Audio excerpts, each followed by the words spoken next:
যে হিরো আলমের যদি চরিত্র ঠিক থাকতো তাহলে আর বউ ঠিকই থাকতো। জনপল্লীতে বসবাস করে ওখান থেকে এখন সোশ্যাল মিডিয়ায় এসে হিরো আলমের নামে অপপ্রচার করতেছে। হ্যাঁ আরে নতুন বিয়ে করছিলেন বুঝো না কিছু? আরে বাবা নতুন বিয়ে করেছে, তোমার বগলে তো হয়ে আছি। আমার বগলে হয়েছে ঠিক আছে, এইটা তোমার বই নাইছে। সোশ্যাল মিডিয়ায় এসে হিরো আলমের নামে অপপ্রচার করতেছে। তো তার নামে আসলে আমি কিছু বলতে চাই না, তবে যৌনকর্মীরা সবসময় এরকমই হয়।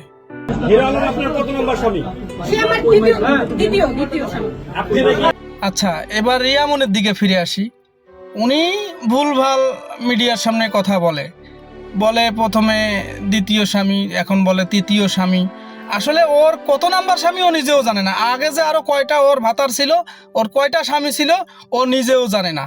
এইটা নিয়ে কথা বলা দরকার মিডিয়ার, যে আসলে ওর স্বামী কয়টা এটা খুঁজে বের করা উচিত, যে ওর স্বামী কয়টা, প্রকৃত স্বামী কয়টা। আমি এরপরে আরো ভালো কিছু আরো অনেক সুন্দর সুন্দর ভিডিও আমার কাছে আছে, এগুলো পোস্ট করব, এগুলো মাথায় রাখিস। আর ভালো হয়ে যা নিশিখান, তোকে বলে দিলাম সাবধান, ভালো হয়ে যাও।